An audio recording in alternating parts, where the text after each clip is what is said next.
Les paysans sont prêts pour le défilé. Ouvriers, ouvriers agricoles, commerçants, soleil, beaucoup de monde, couples, brasseries bondées, cérémonie officielle, monument aux morts.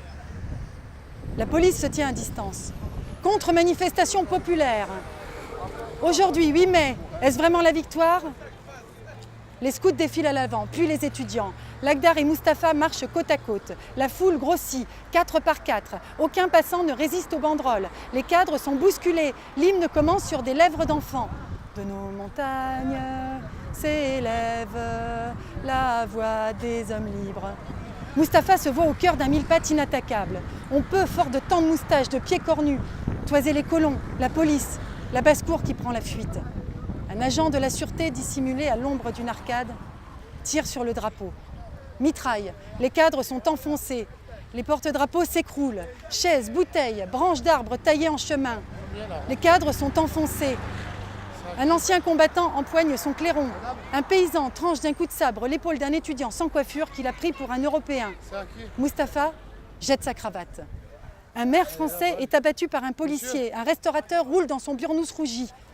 Lagdar et Mustapha sont séparés dans la débandade. Il ne reste plus que 3 étudiants autour de Mustapha. Une vieille juive lance sur l'un d'eux son pot de fleurs, plutôt pour l'éloigner de sa fenêtre que pour l'atteindre. Les groupes cèdent la place au dernier nid de mitrailleurs. L'armée barre l'avenue centrale tirant sur les haillons. La police et les colons opèrent dans les quartiers populaires. Il ne reste plus une porte ouverte. 10 heures. Tout s'est passé en quelques minutes. Le car d'Amoucha à moitié vide. Mustapha se hisse. Le rêve d'enfance est réalisé. Mustapha est à côté du chauffeur. Un gendarme musulman monte à côté de lui. Mustapha est ravi. Il ne voit pas que la coiffure du gendarme est trouée d'une balle. Le car est vide jusqu'au village. Les paysans déferlent, mitraillent.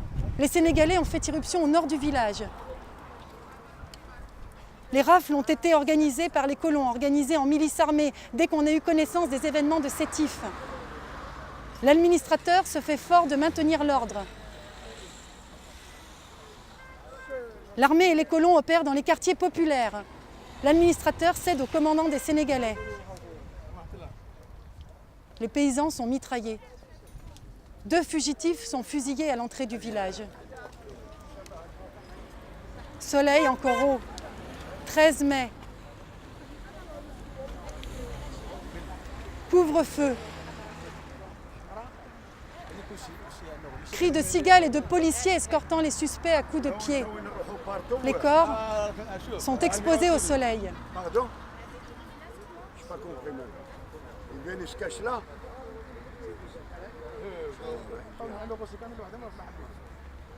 Il est parti ailleurs. Étoffe et chair fraîchement lavée, Nedjma est nue dans sa robe. Elle secoue son écrasante chevelure fauve, ouvre et referme la fenêtre. On dirait qu'elle cherche inlassablement à chasser l'atmosphère, ou tout du moins à la faire circuler par ses mouvements.